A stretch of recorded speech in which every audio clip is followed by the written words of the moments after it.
Hello, everyone, and welcome to Adam Sharp Weekly. Today is September 2nd, 2021, and I will be speaking at a trySwift World Conference about getting started with Async and Await. You can see my session is right here, which talks about Async and Await, which is a new feature of iOS 15 and Swift 5.5.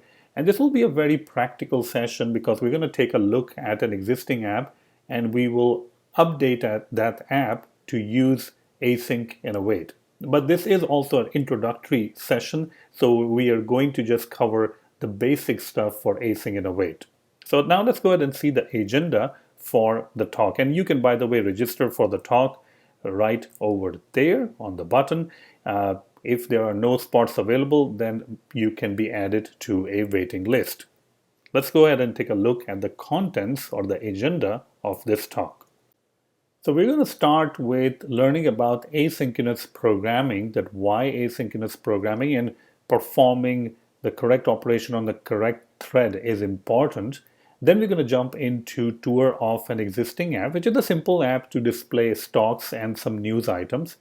And the app is written with delegates or basically callbacks, and we will upgrade that to async and await functions.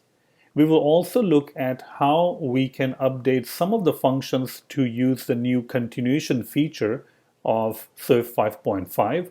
We will also learn about using async in a synchronous context, and you will also learn about learning about context and concurrent tasks using async let. And finally, we're going to deal with how to make sure that all your operations which are UI related are performed on the main thread using the main actor. So this is a very practical session or a workshop, and we will cover a lot of stuff in this particular workshop. And some of the things that I didn't really mention over here is we're also going to take a look at some other APIs that are available in Swift which are using async and await features. So the notification API is one of the big ones. We have the health kit API.